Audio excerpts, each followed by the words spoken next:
आप सभी को जोहार। आप देख रहे हैं जोहार स्टडी पॉइंट विद प्रशांत। आज हम लोग वायुमंडल से संबंधित महत्वपूर्ण तत्वों को पढ़ेंगे।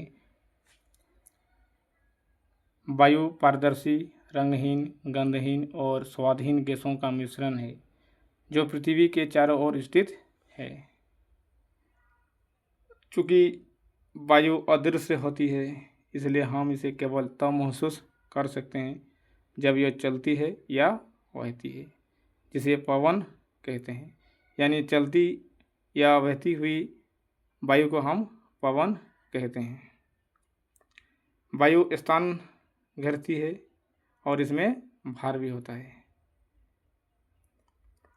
वायुमंडल हमारी पृथ्वी चारों ओर से गैसों की एक परत से घिरी हुई है, जिसे वायुमंडल कहा जाता है। वायुमंडल गैसों, जलवाष्प एवं धूलकणों से बना है। ऊंचाई के साथ वायुमंडल के घनत्व में भिन्नता आती है। यह घनत्व समुद्र तल पर सबसे अधिक होता है तथा जैसे जैसे हम ऊपर की ओर जाते हैं, यह तेजी के साथ घटता जाता है। वायुमंडल की ऊपरी परतों में गैसों का अनुपात इस प्रकार बदलता है जैसे कि 120 किलोमीटर की ऊंचाई पर ऑक्सीजन की मात्रा नगण्य हो जाती है। अर्थात ऑक्सीजन 120 किलोमीटर ऊंचाई तक ही पाई जाती है। कार्बन डाइऑक्साइड एवं जलवाष्प पृथ्वी की सतह से 90 किलोमीटर की ऊंचाई तक ही पाई जाती है। वायुमंडल हम लोगों को सूर्य की कुछ हानिकारक किरणों से बचाता है। वायुमंडल की आयतन के अनुसार नाइट्रोजन 78%, ऑक्सीजन 21% तथा दूसरी गैसें जैसे कार्बन डाइऑक्साइड, आर्गन इत्यादि की मात्रा केवल 1% है।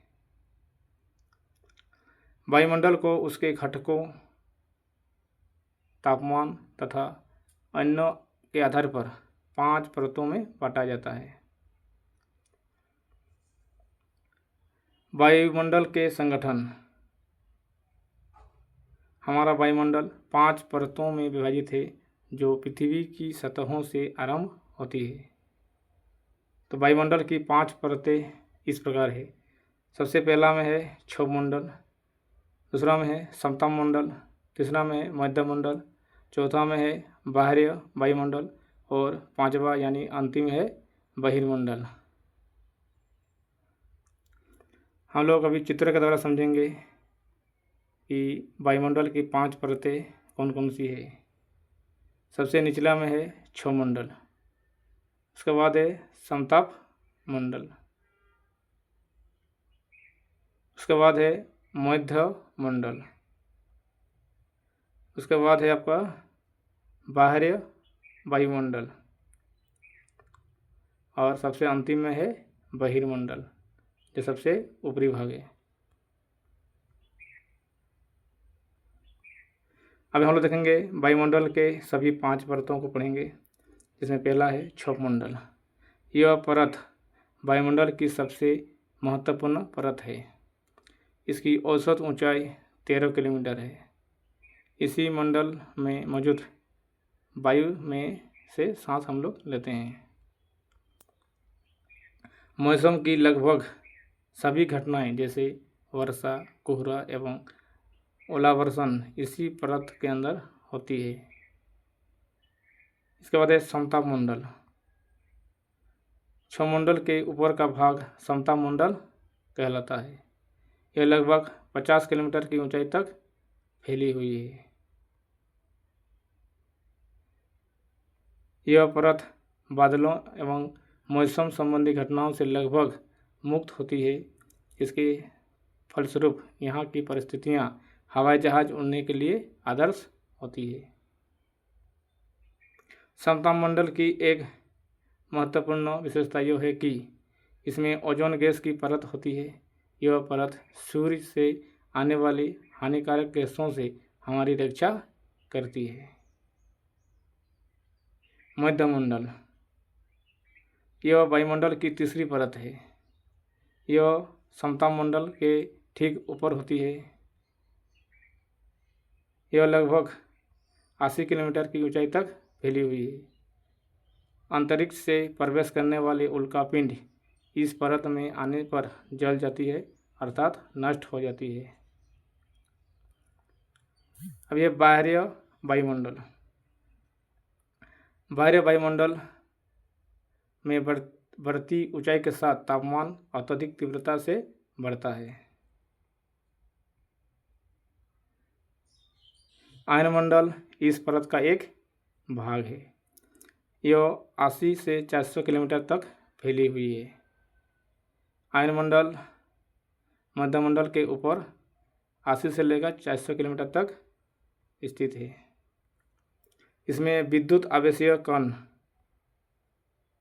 पाए जाते हैं जिन्हें आयन कहते हैं, इसलिए इसे आयनमंडल के नाम से भी जाना जाता है। रेडियो संचार के लिए इस परत का उपयोग होता है। वास्तव में पृथ्वी से प्रसारित रेडियो तरंगे इस परत द्वारा पुनः पृथ्वी पर परावर्तित कर दी जाती है। बहिर्मंडल, जो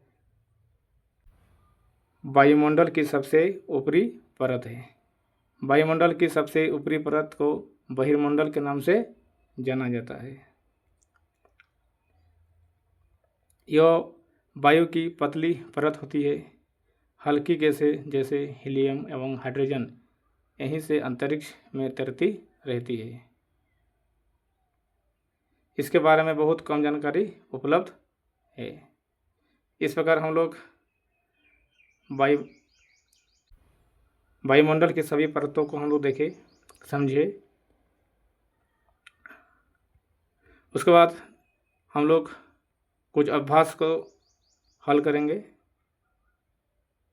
जो कि आप लोग के लिए एक टास्क रहेगा। यहाँ 5 प्रश्नों दिया गया है जो आप इस वीडियो के माध्यम से समझ गए होंगे। धन्यवाद।